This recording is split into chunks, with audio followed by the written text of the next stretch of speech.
भाव, शांति, सद्भाव, भाईचारा सब रहेगा। ये तो हाईकमान को पता है।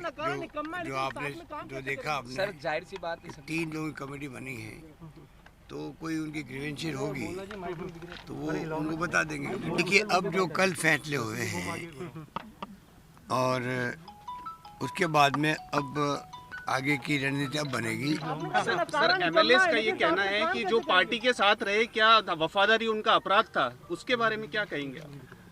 देखिए, वो एक इतिहास बन गया है। 100 से अधिक लोगों को इतने लंबे समय तक एक साथ रहना, और एक आदमी टूट के नहीं गया। एक आदमी पूरा जोर लगा लिया। बीजेपी के नेताओं ने पूरा षड्यंत्र किया सरकार को किसी कीमत पे गिराना, हम लोगों को किसी कीमत पे गिराना है। उस माहौल के अंदर अगर हमारे एमएलए एक आदमी छोड़ के नहीं गए, एक आदमी, आप कल्पना कीजिए उसके बारे में हमारे दिल में क्या स्थिति होगी, आप जान सकते हो। और मैंने उनको कहा है कि आप लोगों ने इतिहास बना दिया, और जब तक मैं रहूँगा जिंदा तब तक आपका अभिभावक के रूप में रहूँगा। ये मैंने उनको कहा है, और मेरा फ़र्ज़ बनता है कि एक आदमी, लोभ, लालच, हॉस्टेडिंग क्या नहीं हो रहा था, डराने के धमकाने के काम हो रहे थे। एक आदमी छोड़ के नहीं जाए, और इतने लंबे समय तक होटलों में रहना पड़े जिनको, उनको हम कैसे भूल सकते हैं। तो उनके लिए हमारे दिल में जो भाव है वो जानते हैं, मैं जानता हूँ।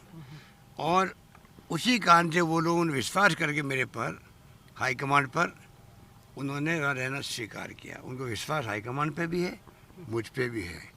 उसको हम बनाए रखेंगे किसी कीमत पर, ये निश्चिंत रहो।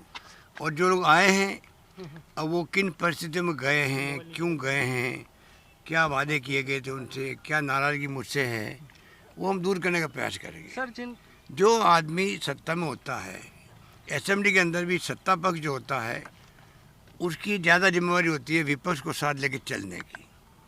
उसी प्रकार से आज अगर मैं मुख्यमंत्री हूँ और मुझसे कोई अगर मेरी पार्टी के विधायक नाराज़ है, तो जिम्मेवारी बड़ी मेरी होती है कि मैं कैसे उनको वापस संतुष्ट करूँ, उनका दिल जीतूँ। ये मेरी जिम्मेवारी है। वो मैं पहले निभाता आया हूँ ज़िंदगी भर, अभी निभाऊँगा, कोई दिक्कत नहीं है। सर ये तो 32 दिन पहले भी हो सकता था। कि राज किसका होता ये तो 32 दिन पहले भी बातचीत हो सकती थी।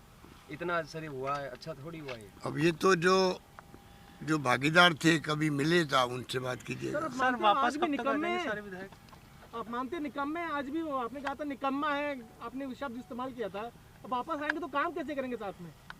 और इसके अलावा बीजेपी को जो मुंह की खानी पड़ी है, मेरे ख्याल से देश के अंदर राजस्थान की जनता ने एकजुटता दिखाई, प्रदेशवासियों ने।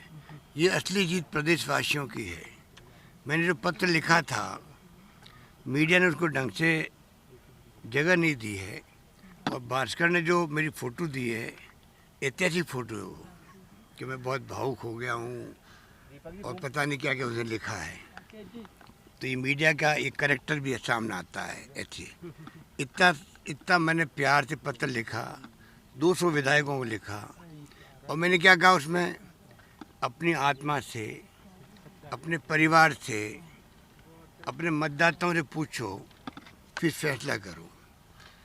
और उसके बाद में भी मीडिया ने उस पत्र को जो इम्पोर्टेंस देनी चाहिए थी वो नहीं दी गई, नंबर 1। नंबर 2, इनकी जो धज्जियाँ उड़ी है इन बीजेपी नेताओं की, कि कहाँ तो वो 3 प्लेन हायर किए गए एयरक्राफ्ट को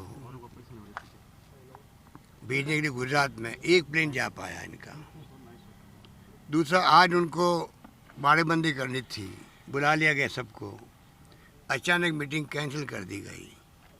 तो आप सोच सकते हो कि इनकी जो स्थिति बनी है, और जो हमारे साथियों ने इनकी दुर्गति करी है, ये भी याद रखेंगे कि किस रूप में ये षड्यंत्र करते हैं। तो षड्यंत्र कामयाब नहीं होने वाले हैं। और राजस्थान की जनता ने दिखा दिया है, हमारे कार्यकर्ताओं ने दिखा दिया है, हमारे विधायकों ने दिखा दिया है कि बीजेपी का जो अहम है, घमंड है, अहंकार है।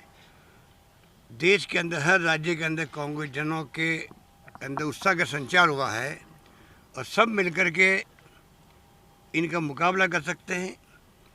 डेमोक्रेसी को बचाने का संकट सबसे बड़ा है, उसमें भागीदार बन सकते हैं। और हम सबका कर्तव्य, आप लोगों का भी है, हर प्रदेशवासी का, हर देशवासी का है। अभी संकट डेमोक्रेसी को बचाने का है। सर तो क्या कह सकते हैं ईडी, इनकम टैक्स, सीबीआई का दुरुपयोग, आप देख रहे हो जयपुर में क्या क्या हो रहा है, चुन चुन करके और बेशर्मी से कांग्रेस वाले जब राज करते थे हर चीज़ देखते थे, जनता क्या सोचेगी, जनता क्या कहेगी, लोग क्या कहेंगे, ये हमारी भावना होती थी। उसके अकॉर्डिंग फैसले होते थे, मुख्यमंत्री के इस्तीफे, रेल मंत्री के इस्तीफे, लॉ मिनिस्टर के इस्तीफे।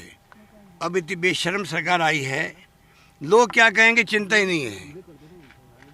जब आप धर्म के नाम पे राजनीति करोगे तो फिर ये जो आपकी भावना है कि परवाही मतलब लोग क्या कहेंगे, धर्म के नाम के डिवाइड करो, चुनाव जीत के आओ।